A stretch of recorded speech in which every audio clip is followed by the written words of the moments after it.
구주를 찬송하리로다. 마음과 의지는 영입니다. 생각과 감정은 정신입니다.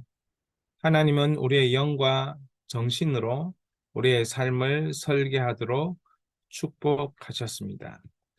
마음과 의지인 영, 그리고 생각과 감정인 정신에 의해 우리의 삶이 달라집니다. 예수 그리스도의 십자가 보혈로 우리 죄를 용서받아 하나님의 자녀가 되었습니다. 우리는 새로운 피조물로 다시 태어났습니다. 이제 새로운 피조물의 역사인 하나님의 사랑, 이웃사랑, 하나님의 자녀다움을 위해 마음과 의지, 생각과 감정을 사용할 수 있어야 합니다. 이를 위해 주님과 인격적으로 교제할 수 있는 말씀과 기도가 필요합니다. 이것이 예수인 수양회입니다. 349일차 측량입니다. 어떤 것의 길이, 넓이, 높이, 깊이를 재고 생각하여 헤아림. 이것이 측량입니다. 하나님이 나의 삶을 측량하고 계십니다. 그렇다면 나는 어떻게 하겠는가? 이때 우리가 주님 앞으로 나가면 주께서 우리 가운데 거하시며 주께서 일어나셔서 측량할 수 없는 구원과 회복의 은혜를 베풀어 주십니다. 이런 측량을 말씀을 통하여 오늘 경험하는 예수인 수양회가 되기를 축복합니다. 역대하 17장 역대하 17장 구약 성경 676면입니다. 제목을 함께 읽겠습니다. 하나님이 나의 삶을 측량하신다. 하나님이 나의 삶을 측량하신다. 묵상 질문 1번. 유다왕 여호사밧의 삶에 하나님이 더하신 축복은 무엇인가? 반드시 자신의 성경을 펴고 성경의 말씀을 표시하면서 따라오십시오. 예수인 수양회는 말씀을 통하여 주님과 인격적 교제를 나누는 삶입니다. 그래서 이 말씀을 읽을 때 함께 표시하고 함께 읊조리면서 주님과 성령의 역사 가운데 인격적 교제를 하게 됩니다. 자, 여호사밧의 삶에 하나님이 더하신 축복이 있습니다. 그게 무엇인지 우리 3절, 17장 3절부터 보도록 하겠습니다. 여호와께서 여호사밧과 함께 하셨으니 이는 그가 그의 조상 다윗의 섬길로 행하여 바알들에게 구하지 아니하고. 하나님께서 더하신 축복,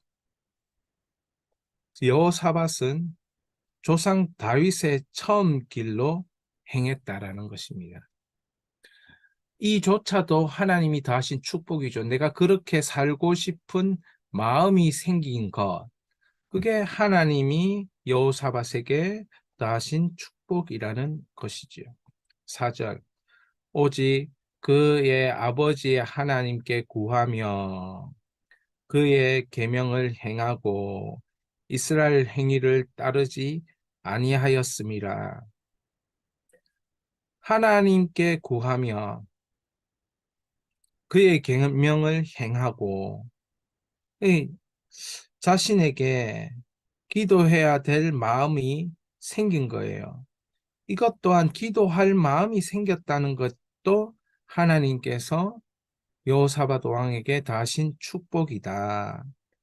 우리가 나는 오늘 이렇게 기도해 봐야 되겠다. 이런 마음이 들지 않습니까? 부르짖는 기도도 하고 싶고 인격적으로 주님 앞에 묻는 기도도 하고 싶고 이런 마음이 드는 것. 그것이 하나님이 나에게 축복을 더하시는 뭡니까? 그 미리 축복을 더하시기 전에 우리에게 찾아오셔서 하나님께서 그런 성령으로 역사하시는 작업이 있도록 하시는 거죠. 5절입니다.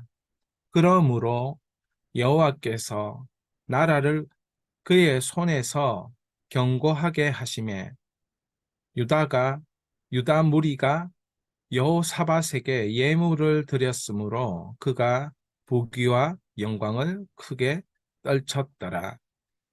여호와께서 나라를 그의 손에서 견고하게 하시며 하나님이 하신 일이 있으니까 그 다음부터 사람이 따라오는 것, 사람이 따라오는 것. 여러분, 하나님이 하시는데 사람이 따라오지 않는다면 하나님이 하신 것을 우리가 어떻게 알 수 있겠냐는 거죠. 그래서 하나님이 그의 손에서 견고하게 그 나라를 견고하게 하시면 그 다음부터는 무리가 어, 그 여호사밧에게 나오는 겁니다. 여기서는 예물을 드렸으므로 이렇게 되어 있는데 그럼 무리가 모이는 거죠. 왜? 그 사람에게 하나님이 함께 하시는 것을 보았기 때문에, 느꼈기 때문에. 6절. 그가 전심으로 여호와의 길을 걸어 산당들과 아세라 목상들도 유다에서 제거하였더라. 여기서 우리는 하나님이 축복을 하실 때 나에게 있어서 제거해야 될 것, 나에게 있어서 없애야 할 것, 그런 것들이 있음을 측량할 수 있어야 됩니다. 그래서 오늘 제목이 하나님이 나의 삶을 측량하신다. 내가 하나님 싫어하는 것을 제거한다는 거죠. 자, 그리고 다시 한번 3절로 돌아가면 바알들에게 구하지 아니하고 4절에 오직 그의 아버지 하나님께 구하며 그러니까 하지 말아야 될 것이 무엇인지 아는 것 그래서 하지 않는 것 그 또한 하나님의 축복이라는 것이죠. 우리의 삶을 하나님이 측량하고 계신다. 유다 왕, 이스라엘 왕 모두 다 하나님이 측량하고 계십니다. 왕으로서 어떤 삶을 살아야 될지, 그리고 하나님 마음에 합한 다윗의 길로 가면 그 측량으로 인하여 그들이 복된 인생이 되는 것이에요. 자, 묵상 질문 2번. 여호사밧 왕이 다른 왕과 다르게 힘써 행한 일이 있습니다. 힘써 행한 일. 7절부터 힘써 행한 일이 무엇인지 확인해 보겠습니다. 그가 왕위에 있은 지 3년에 그의 방백들 베나엘과 오바댜와 스가랴와 느다넬과 미가야를 보내어 유다 여러 성읍에 가서 가르치게 하고 유다 여러 성읍에 가서 무엇을 가르쳤나요? 율법을 가르칩니다. 주의 말씀을 가르칩니다. 이 일에 여호사밧이 힘썼다는 거예요. 8절. 또 그들과 함께 레위 사람 스마야와 느다냐와 스바다와 아사헬과 스마라목과 요나단과 아도니아와 도비야와 도바도니아 등 레위 사람들을 보내고 또 저희와 함께 제사장 엘리사마와 여호람을 보내었더니 9절 그들이 여호와의 율법책을 가지고 유다에서 가르치되 그 모든 유다 성읍들로 두루 다니며 백성들을 가르쳤더라. 여호사밧이 힘쓴 일은 백성들에게 가르치는 일을 했다는 거예요. 무엇을? 하나님의 말씀, 하나님의 율법.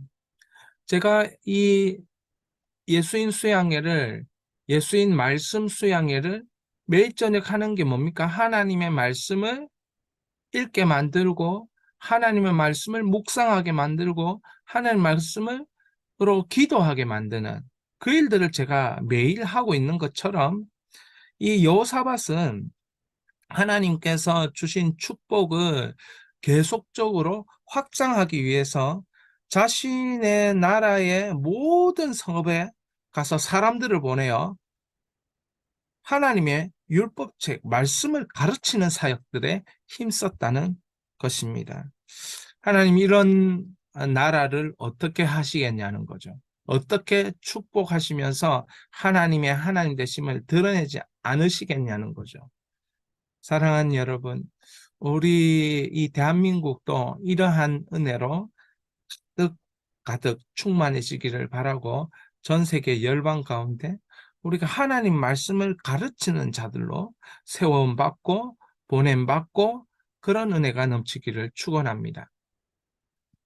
자, 요한계시록 6장입니다. 신약 404면, 요한계시록 6장, 신약 404면입니다. 제목을 읽습니다. 하나님의 경고를 듣고 나를 돌아보는 측량이 있어야 한다. 하나님의 경고를 듣고 나를 돌아보는 측량이 있어야 한다. 반드시 자신의 성경을 펴서 보고 표시하면서 따라오셔야 합니다. 계시록 6장. 계시록 6장은 4장, 5장은 천국 예배에 초대된 사도 요한의 그 천국 예배에 대한 묘사들이 있었고, 이제는 6장을 보게 되면 이 6장에는 경고가 있는 것을 우리는 확인하게 됩니다. 자, 사도행전에서 승천하신 예수님이 다시 오신다 재림을 약속하셨습니다. 이 약속이 이루어지기 전에 하나님이 악을 제거하는 기간을 가지십니다. 이것을 대환란의 시기라 이렇게 말합니다. 본문에서는 일곱인 재앙으로 우리에게 알려주고 있습니다. 이 일곱인 재앙은 악한 행위자에 대한 하나님의 심판을 나타내는 내용입니다. 사도 요한은 계시록 4장 5장에 하늘 예배에 참석한 후에 심판에 대한 하나님의 경고를 듣고 있는 것입니다. 그러면 사도 요한이 무엇을 해야 되겠습니까? 심판에 대한 하나님의 경고를 알려줘야 되겠죠. 그래서 지금 심판에 대한 경고를 미리 사도 요한이 듣고 있는 거예요. 하나님은 왜 경고하실까? 경고는 우리에게 유익을 줍니다. 어떤 유익을 줍니까? 요한계시록 6장에 보면 첫째인의 흰말 탄 자가 나와 세상을 정복함. 둘째인 붉은 말 탄 자가 땅의 평화를 없애고 전쟁을 일으킴. 셋째인 검은 말 탄 자가 기근을 가져옴. 넷째인 청황색 말 탄 자가 죽음과 흉년을 가져옴. 그리고 다섯째인 순교자의 탄원. 여섯째인 큰 지진과 하늘의 징조가 나타나고 사람들이 그 진노를 피해 숨음. 일곱째인 일곱 천사, 일곱 나팔을 받음. 자, 성경을 보십시오. 성경에 보면 둘째인이 3절에 나옵니다. 3절. 그리고 셋째인이 5절에 나오죠. 7절에 보면 넷째인이 나옵니다. 자, 그리고 9절에 다섯째인, 12절에 여섯째인, 그렇게 쭉 나오고 있죠. 이것을 보면서 우리는 하나님이 왜 이렇게 우리를 경고하실까? 이런 생각들을 하셔야 됩니다. 자, 이 경고하시는 이유가 있습니다. 무엇입니까? 듣고 회개하는 시간, 회개하는 기회로 삼아야 되는 거죠. 하나님의 심판이 반드시 있다는 것을 우리가 자각해서 우리의 삶을 하나님 보시기에 합당하도록 고쳐 나가는 기회, 우리 자신을 돌아보는 기회를 얻는 것, 이것이 경고하는 이유인 것입니다. 제가 이 일곱째 인을 떼는 그 내용들을 쭉 보면서 제 마음에 어떤 마음이 드신지 아십니까? 아, 이거 지금 우리가 살고 있는 세상에서 지금 다 일어나고 있는 건데, 기근이라는 거, 평화가 없어지고 전쟁이 일어나고 있고 곳곳에 흉년과 이런 것들이 일어나고 큰 지진 일어나고 있고 하늘의 징조 얼마 전에도 우박이 막 떨어지고 막 이런 일들이 계속 지금 일어나고 있는 건데 어떻게 보면 이러한 일들이 일어나고 있는 것이 하나님이 우리를 우리의 죄악, 그 악에 대하여 심판하실 거라는 사인을 경고로 미리 보여주고 있는 것이죠. 악한 행위자에 대한 하나님의 심판은 반드시 있다. 이것이 우리가 경험하게 되는 것은 대환란의 시기가 될 것이에요. 그러나 이러한 악한 행위자의 그 하나님의 심판 때문에 뭡니까? 회개하는 일이 일어나고 하나님을 살아계심을 믿게 되고 하나님을 인정하게 되고 이렇게 되는 것입니다. 바라기는 우리가 하나님의 경고를 듣고 나를 돌아보는 측량의 시간들을 가져야 할 것입니다. 나를 헤아려 보는 그런 시간들을 가져야 된다는 것이죠. 오늘 6장 말씀의 그 경고와 심판의 내용을 보면 정말 그 하나님의 진노에 대한 두렵고 떨리는 마음이 있습니다. 그러나 이것은 다시 한번 하나님이 우리에게 그 공의로 깨우는 시간인 것입니다. 다시 일어나셔서 하나님 앞에 회개하고 믿음으로 다시 달려나간다면 주께서 큰 은혜와 자비로 함께 하실 줄 믿습니다. 자, 스가랴 2장 주께서 주시는 회복을 측량하라. 구약 1314면입니다. 구약 1314면 스가랴 2장입니다. 제목을 다시 한번 읽겠습니다. 주께서 주시는 회복을 측량하라. 묵상 질문 3번입니다. 측량줄을 잡은 사람 환상은 회복과 재건을 상징하는 것이다. 스가랴 2장의 환상을 먼저 소개합니다. 측량줄을 잡은 사람의 환상을 소개합니다. 그런데 이 환상은 회복과 재건을 상징하는 것입니다. 흩으셨던 하나님께서 다시 그들 가운데 머무시며 회복을 주시는 내용이 스가랴 2장에 기록되어 있습니다. 그렇다면 하나님 회복을 주시는데 어떤 회복을 주시는가 살펴보도록 하겠습니다. 자, 우리 어떤 회복을 주시는지 살펴봅니다. 5절 말씀입니다. 5절 말씀을 읽을 때 여러분이 줄을 치고 중요한 것을 이렇게 표시해 주면 좋겠습니다. 5절 여호와의 말씀에 내가 불로 둘러싼 성곽이 되며 그 가운데에서 영광이 되리라. 여러분 불로 둘러싼 성곽, 성은 뭡니까? 성벽으로 둘러싸야 되죠. 근데 하나님께서 그 성벽을 불로 둘러싸 주신다는 거예요. 그러면 그 성은 절대로 침략이 불가능한 하나님이 지키시고 보호하시는 성이라는 거죠. 이런 회복이 있는 것, 이렇게 스가랴 선지자는 이야기합니다. 왜냐하면 그런 곳에는 분명히 뭐가 있냐면 여호와의 영광이 가게 된다는 거죠. 자, 6절 봅니다.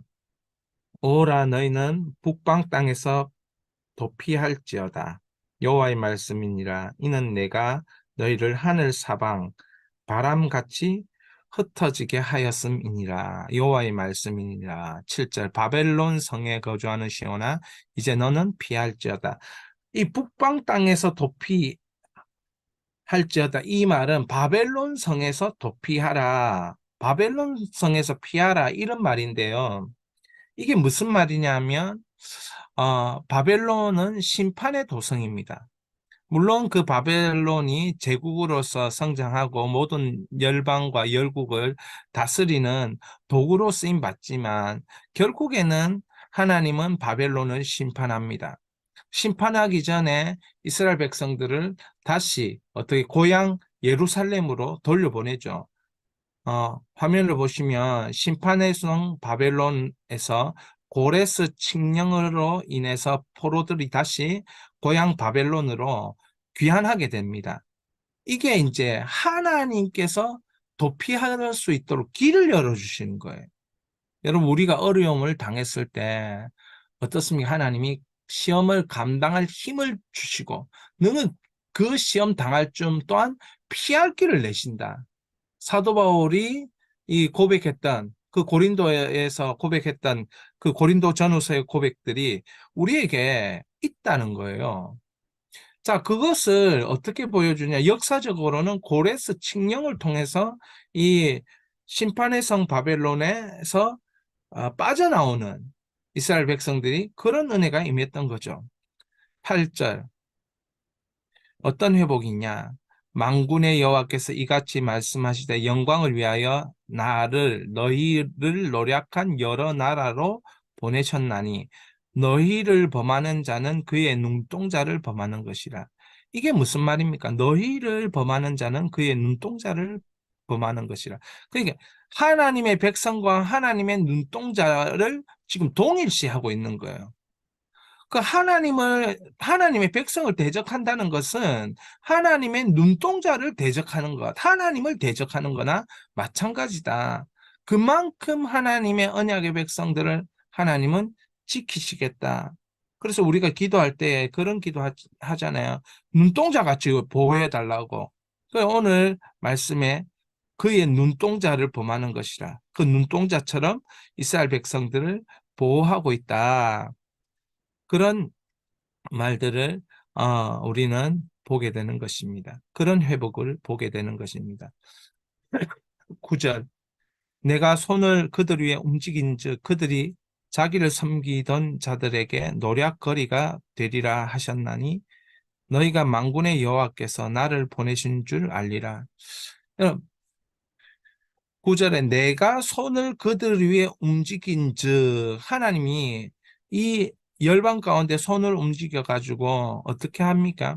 그들이 자기를 섬기던 자들에게 노략거리가 되리라 하셨나니 너희가 만군의 여호와께서 나를 보내신 줄 알리라. 예, 만군의 여호와를 알도록 하시기 위해서 그들을 어떻게 하시냐는 거죠. 그들의 대적을 물리쳐 버리시는 하나님의 역사. 때로는 어떻게 하시느냐? 그들이 섬기는 신에 대해서 이방 나라가 섬기는 신에 대해서의 하나님이 심판하신다는 거예요. 자, 10절. 여호와의 말씀에 시온에 따라 노래하고 기뻐하라. 이는 내가 와서 너희 가운데 머물 것임이라. 이러므로 우리는 노래가 이렇게 찬양이 우리의 삶에 있을 수밖에 없습니다. 왜? 주님이 나와 함께 하시고 텐트를 치시고 머물고 계시기 때문에 그렇습니다. 11절 그날에 많은 나라가 여호와께 속하여 내 백성이 될 것이요 나는 내 가운데 머물리라. 내가 만군의 여호와께서 나를 내게 보내신 줄 알리라. 하나님이 보내신 줄 알게 되는 은혜, 그것이 회복인 거예요. 아, 저 사람은 하나님이 보내신 사람이다. 이렇게 알게 되는 은혜. 그게 회복이라는 거예요. 그런 회복을 주시는 거죠. 12절에 마지막에 소유를 삼으시고 다시 예루살렘을 택하시리니 이렇게 돼 있지 않습니까? 하나님이 자신의 소유 삼으시고 택하신다. 그리고 13절 같이 읽겠습니다. 모든 육체가 여호와 앞에서 잠잠할 것은 여호와께서 그의 거룩한 초소에서 일어나심이니라. 이 일어나신다는 말이 무슨 말이냐 하면 행동하신다는 말입니다. 주님의 그 역사와 주님의 그 구원을 그것을 보여주시기 위해서 행동하시는 하나님이라는 것을 보여주는 거예요. 그래서 우리에게 일어나는 회복을 하나하나 좀 따져보고 하나하나 기록해보고 스가랴는 지금 이 측량줄 잡은 사람 환상을 통해서 하나님이 하나하나 회복하시는 것을 이렇게 성경에 기록해 나가는 것. 어떻게 회복해 나가십니까? 여러분, 이 말씀을 이 예수인 수양회가 마친 후에 좀 찬찬히 읽어보면서 하나님 어떻게 회복하시는지 좀 볼 수 있는 여러분 되시기를 바랍니다. 자, 요한복음 5장, 요한복음 5장은 이제 베데스다에서 38년 된 병자를 예수님이 고치시는 장면이 나옵니다. 근데 요한복음 5장 신약 145면을 펼쳐보시면 아주 예수님이 많은 말씀을 하고 계시다는 것을 요한복음 5장을 통해서 볼 수 있습니다. 예수님이 38년 된 병자, 그 베데스다 목가에 있는 그 병자를 고치려고 할 때에 이 사람이 누워서 일어날 수 없는 자로 이제 평생 38년 동안 누워 있었는데 나를 저 물가로 넣어주는 사람, 그 회복의 물가로 넣어주는 사람이 없습니다. 그러면서 정말 자기의 삶의 모든 것을 정말 포기해버리고 있는 그 사람에게 예수님 찾아가셔서 하는 말이 내가 낫고자 하느냐, 내가 낫고자 하느냐, 그렇게 예수님이 물어보는 거예요. 그러니까 예수님 뭐라면 그 사람이 정말 제가 낫고 싶습니다. 저를 전물에 데리고 갈 수 있는 사람이 아무도 데려다 준 사람 아무도 없습니다. 그러니까 예수님은 그 물과 상관없이 어떻게 말씀해요? 말씀하십니다. 말씀하십니다. 일어나 내 자리를 들고 걸어가라. 그에게 진짜 필요한 것은 베데스다 물이 아니라 그 자리에서 일어나 38년 동안 누워있는 그 자리에서 일어나 걸어 회복되어 그냥 떠나는 겁니다. 그 자리를 떠나는 겁니다. 그래 예수님은 그걸 지금 말씀해 주고 계신다는 거죠. 어떤 말씀을 우리에게 주셨는가 측량해 보라는 겁니다. 제가 뭐 대단한 우리 본질과 핵심을 파악해서 그에게 꼭 필요한 것을 예수님 주셨다는 거죠. 예수님께서 이 치유받은 이 38년 된 병자가 이제 병난 그 사람들이 안식일에 이 치유를 받게 됐어요. 그래가지고 이 사람을 불러서 신문을 하게 됩니다. 이 병난 사람을 데리고 가가지고 이 뭐 어떻게 된 거예요. 그때에 예수님께서 이 병나은 사람을 다시 한번 보면서 이렇게 말씀하십니다. 14절. 보라, 내가 나았으니 더 심한 것이 생기지 않게 다시는 죄를 범하지 말라. 다시는 죄를 범하지. 여러분, 우리가 병나은 것과 죄를 이렇게 짓지 않는 것과 무슨 상관이 있습니까? 그런데 그게 상관이 있다는 거예요. 왜 그렇습니까? 한 번 죽는 것은 사람에게 정하신 것이요. 그 이후에 심판이 있다. 그렇게 말씀하지 않습니까? 히브리서 9장 27절에. 동일한 거예요. 우리가 이 죄로 말미암아 뭐가 왔습니까? 죄의 싹은 사망이라고. 죄로 말미암아 죽음이 온 거예요. 그러니까 이 죽음이라는 문제를 해결하기 위해서는 죄의 문제를 해결해야 되는데 이 사람이 병들어서 예수님이 그를 일으켜 줄 때는 그 영적인 것들 또한 묻고 있는 겁니다. 그래서 다시는 뭐 하지 마라? 죄를 범하지 말라. 네가 나았으니까 더 심한 것이 생기지. 여러분 우리가 죄를 범한다는 것은 한 번 범할 때, 두 번 범할 때, 세 번 범할 때 자꾸 어떻게 됩니까? 다 자꾸 더 깊은 곳으로, 더 깊은 곳으로, 더 잘못된 곳으로 쌓이고 죄가 쌓이고 죄가 쌓이고 또 쌓이고 그렇게 되는 거예요. 그러니까 더 심한 것이 생기지 않게 다시는 죄를 범하지 마라 예수님 얘기하시는 겁니다. 24절 같이 읽겠습니다. 24절 내가 진실로 진실로 너에게 이르노니 내 말을 듣고 또 나를 보내신 이를 믿는 자는 영생을 얻었고 심판에 이르지 아니하나니 사망에서 생명으로 옮겼느니라. 아멘. 이 귀한 이 말씀 예수님을 믿는다는 것은 무엇이냐는 거죠. 사망에서 생명으로 심판에 이르지 않는 39절 함께 읽겠습니다. 너희가 성경에서 영생을 얻은 줄 생각하고 성경을 연구하거니와 이 성경이 곧 내게 대하여 예수님에 대하여 증언하신 것이라. 할렐루야. 예수님께서는 지금도 우리에게 말씀하십니다. 어떤 말씀? 우리의 상황에 꼭 맞는 말씀.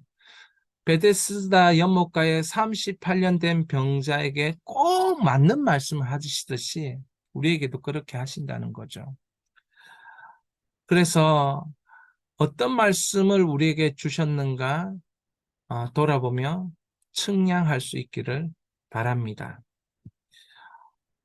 그렇다면 오늘 이 측량을 묵상하며 삶의 서사로 주님께 영광을 올려드리면 좋겠습니다. 우리 함께 읽겠습니다. 하나님이 나의 삶을 측량하고 계신다. 그렇다면 나는 어떻게 하겠는가? 이때에 우리가 주 앞으로 나가면 주께서 우리 가운데 거하시며 주께서 일어나셔서 측량할 수 없는 구원과 회복의 은혜를 베풀어 주신다.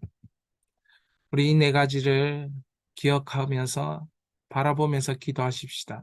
하나님, 나의 삶을 측량하심에 나는 하나님께 달려나가겠다. 하나님께서 나를 측량하심에 주님 그 사랑을 측량하며 내 자신을 돌아보겠다. 회복을 측량하겠다. 어떤 말씀을 나에게 주셨는지 측량해 보겠다. 그런 마음, 측량할 수 없는 하나님의 은혜가 우리의 삶 가운데 있음을 믿습니다. 이 믿음 가지고 우리 기도하면서 우리의 모든 얘기들을 하나님 앞에 올려드리십시다. 잠잠히 묵고 듣는 시간들을 경청의 시간을 가질 수도 있습니다.